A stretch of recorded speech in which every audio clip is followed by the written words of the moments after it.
Skill keempat, belajar buat negosiasi. Jadi kalau yang skill yang kedua itu belajar buat menjual, skill keempat itu mirip-mirip, yaitu belajar buat negosiasi. Ini juga bukan buat sales, ini bukan buat orang yang pengen MLM atau apapun itu, ini buat semua orang. Belajar buat negosiasi di semuanya. Hidup kalian itu didesain berdasarkan hasil dari negosiasi diri kalian sendiri. Setiap hubungan yang kalian punya, setiap pekerjaan yang lu punya, itu hasil dari negosiasi lu. Pekerjaan sekarang yang lu punya, ya gajinya, ya jumlah pekerjaan yang lu kerjain setiap hari, jam kerjanya, itu hasil negosiasi lu. Lu harus belajar buat nggak terima apa adanya. Lu harus belajar buat negosiasiin apa yang lu punya.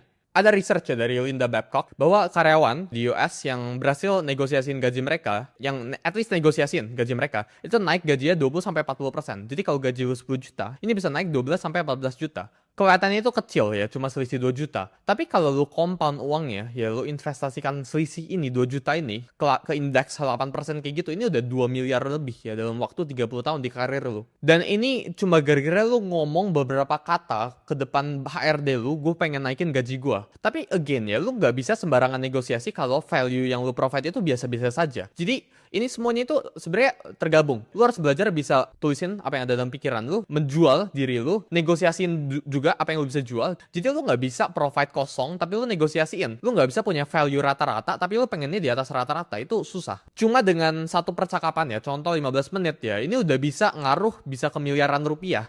Cuma dalam lu ngobrolin lu pengen negosiasiin gaji lu negosiasiin diri lu itu harus kerja misalnya lebih banyak atau lebih kurang atau apapun itu, ini lu bisa dapat lebih banyak.